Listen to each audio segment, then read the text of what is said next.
Right, ఇక breaking news చూస్తున్నాం. ఆంధ్రప్రదేశ్ లో ఐటీ డీప్ టెక్ అలాగే ఏఐ హబ్ గా తీర్చిదిద్దేందుకు రాష్ట్ర ఐటీ హ్యూమన్ రిసోర్స్ డెవలప్మెంట్ శాఖ మంత్రి నారా లోకేష్ అమెరికా పర్యటన విజయవంతంగా కొనసాగుతుంది. సోమవారం రాత్రి శాన్ ఫ్రాన్సిస్కోలో ఆయన ప్రముఖ వెంచర్ క్యాపిటల్ సంస్థలు అలాగే టెక్ దిగ్గజాలతో వరుసగా భేటీలు నిర్వహించారు.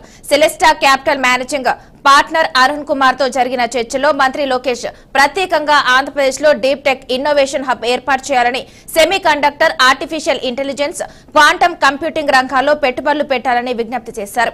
అదేవిధంగా విశాఖపట్నం ఇప్పటికే ఐటీ డేటా హబ్ గా శరవేగంగా ఎదుగుతుందని వివరించారు.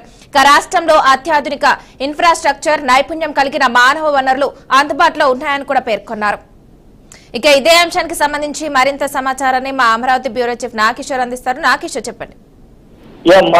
Thank you. 3 రోజుల నుంచి లోకేష్ పర్యటన దిగ్విజయంగా అమెరికాలో కొనసాగుతుందని కూడా చెప్పుకోవచ్చు. వరుస భేటీల నేపథ్యంలో ఆయన టెక్ దిగ్గజాలతో పాటు ఎలక్ట్రికల్ కంపెనీ అధినేతలతో కూడా వరుస సమావేశాలు నిర్వహిస్తా ఉన్నారు. అందులో భాగంగా ఐటీ మౌలిక సదుపాయాలకు మద్దతు ఇచ్చే అంశం మీద ఓక్స్రామ్ సిఇఓ వర్మ తోటి మంత్రి లోకేష్ భేటీ అయ్యారు. దాని తర్వాత అమరావతిలో డిజైన్ అండ్ ఇన్నోవేషన్ అకాడమీ ఏర్పాటు కోసం అని చెప్పి Autodesk chief technologies Dev Patel తోటి మంత్రి లోకేష్ భేటీ అవడం జరిగింది. అదేవిధంగా ఏపీలో యుఎస్ పెట్టుబడుల సహకారం కోసం అని చెప్పి శాన్ ఫ్రాన్సిస్కోలో కన్సులేట్ జనరల్ శ్రీకర్ రెడ్డి తోటి కూడా మంత్రి లోకేష్ భేటీ అయ్యారు. ఇదే కాకుండా ఏపీలో డెవలప్మెంటల్ సెంటర్ ఏర్పాటు కోసం అని చెప్పి జెట్ స్కాలర్ సిఇఓ జే చౌదరి తోటి కూడా మంత్రి లోకేష్ భేటీ అయ్యారు. ఇదే కాకుండా ఆంధ్రప్రదేశ్ లో గ్లోబల్ క్యాపబిలిటీ సెంటర్ ఏర్పాటు కోసం అని చెప్పి Salesforce executive vice president Ramesh తోటి కూడా లోకేష్ ప్రత్యేకంగా భేటీ అయ్యారు. ఇవే కాకుండా అమరావతిలో క్వాంటమ్ కంప్యూటింగ్ రీసెర్చ్ వింగ్ ఏర్పాటు చేయడం కోసం అని చెప్పి రిగేటీ కంప్యూటింగ్ సిటీఓ డేవిడ్ రివర్స్ తోటి మంత్రి లోకేష్ భేటీ అయ్యారు. ఏపీలో ఎలక్ట్రోలైజర్ తయారీ కర్మాగారాన్ని ఏర్పాటు చేయండి అంటూ కూడా ఓమియం సిఎస్ఈఓ చొక్కలింగం తోటి కూడా మంత్రి లోకేష్ భేటీ అయ్యారు. ఇవే కాకుండా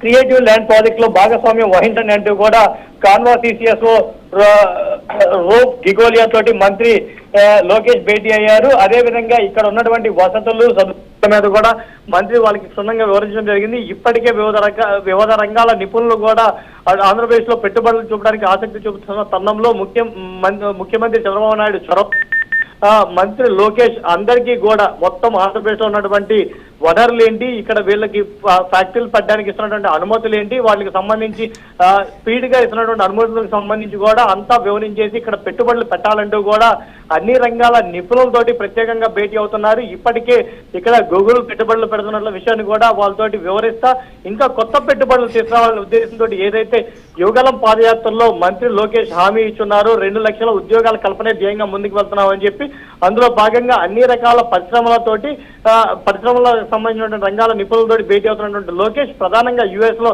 భారీ పెట్టుబడులు తేవాలనే ఉద్దేశంతో వ్యూహాత్మకంగా అడుగులు వేస్తా ఉన్నారు. 3 రోజుల పాటు వివిధ రంగాల ప్రముఖులను కూడా లోకేష్ భేటీ అవుతా వరుస భేటీలతోటి కొత్త ఉత్సాహాన్ని ఆంధ్రప్రదేశ్ కి తీసుకొస్తున్నారని కూడా చెప్పుకోవచ్చు. ఇప్పటికే చాలా మంది సుముఖత చూపినట్లుగా కూడా మనకి అక్కడ నుంచి సమాచారం అందుతా ఉంది. మొత్తం కూడా పెట్టుబడులు పెట్టడానికి ఇంట్రెస్ట్ చూపిస్తున్నట్టుగా కూడా సమాచారం అందుతా ఉంది. ఏదేమైతే గతంలో వీళ్ళు కూటమి ప్రభుత్వం ఎన్నికల హామీ ఇచ్చిందో ఆ హామీ నేపథ్యంలోనే వరుసగా పెట్టుబడులు తీసుకురావడానికి శ్రీకారం చుడుతూ ముఖ్యమంత్రి చంద్రబాబు నాయుడు కావచ్చు, మంత్రి లోకేష్ కావచ్చు, అటు ఆస్ట్రేలియా పర్యటనలు, యుఎస్ పర్యటనలు, దుబాయ్ పర్యటనలు ఇట్లా వరుస పర్యటనల నేపథ్యంలో భారీ ఎత్తున ఆంధ్రప్రదేశ్ కి పెట్టుబడులు అయితే తీసుకొస్తా ఉన్నారు. మాన్సా, ఓకే, థ్యాంక్ యూ నాగేశ్వర్.